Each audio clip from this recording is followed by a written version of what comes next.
আবার আল্লাহ কুদরতি পাঁচ জমিনে বিছাইয়া আবার আল্লাহ ডাক দিয়া কয় বান্দারে আছো কি কোনো গুনাহগার বান্দা গুনাহ কইরা ফেলছ টেনশন করিস না আমি আল্লাহর কাছে চাইলা আমি আল্লাহ তোর জিন্দেগির গুনাহগুলো মাফ কইরা দিব এ বান্দা তাহাজ্জুদে ঘুম থেকে উঠলি না আমার আল্লাহ রাগ করে না গুসা করে না ফজরের সময় মুয়াজ্জিনের কণ্ঠে মসজিদের মিনারা থেকে মুয়াজ্জিন তোরে ডাক দেয় নাই হাইয়া আলাস সালাহ এ বান্দা নামাজের জন্য আয়া আবারও মুয়াজ্জিন তোরে ডাকছে হাইয়া আলাল ফালাহ এ বান্দা কল্যাণের জন্য আয়া আবারও তুই যখন ঘুম থেকে উঠিস না মুয়াজ্জিনের কণ্ঠে আবার আল্লাহ তোরে ডাক দিছে আসসালাতু খায়রুম মিনান নাওম এ বান্দা ঘুমের চেয়ে নামাজ ভালো আয়া ওই সময়ও তুই বান্দা ঘুম থেকে উঠলি না 10টা 11টা পর্যন্ত তুই বান্দাটা ঘুমাইলি আমরা আল্লাহকে বলছিলাম আল্লাহ আপনার বান্দা ঘুমাইছে 10টা 11টা পর্যন্ত আপনার বান্দার গুনাহগুলো লিখে ফেলবো নাকি আমার আল্লাহ তুই বান্দার পক্ষ নিয়া আমার আল্লাহ বলছে না দেখবি আমার বান্দাটা তাহাজ্জুদে আসে নাই ফজরে আসে নাই আমার বান্দাটা দেখবি জোহরের সময় আসবে জোহরের সময় মুয়াজ্জিন আবারও ডাকবে হাইয়া আলাস সালাহ কেমন নাফরমান বান্দা আমরা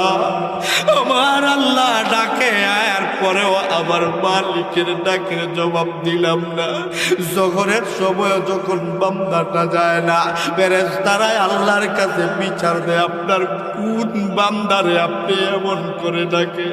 আপনার বান্দা তো ফজরেও আসলো না জোহরেও আসলো না আল্লাহ ডাক দিয়া কয় আবার বান্দার ভালো লাগে নাই মনটা ভালো না শরীরটা ভালো না দেখবি আসরের সময় আসবে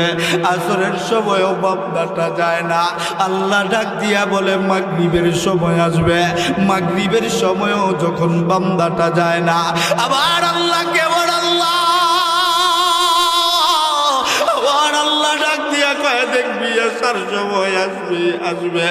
এসার সময় আবার আল্লাহ আবার ডাক দেয় হাইয়া আলাস সালাহ বান্দারে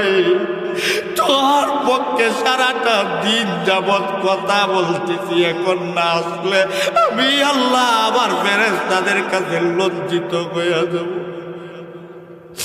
এ বান্দা ঘুমাস না নামাজ না পইরা ঘুমাস না বান্দাটা একবারে যায় মোবাইল নিয়ে ব্যস্ত বন্ধু বান্ধবের আড্ডায় ব্যস্ত সময় পার কইরা দেয় বান্দাটা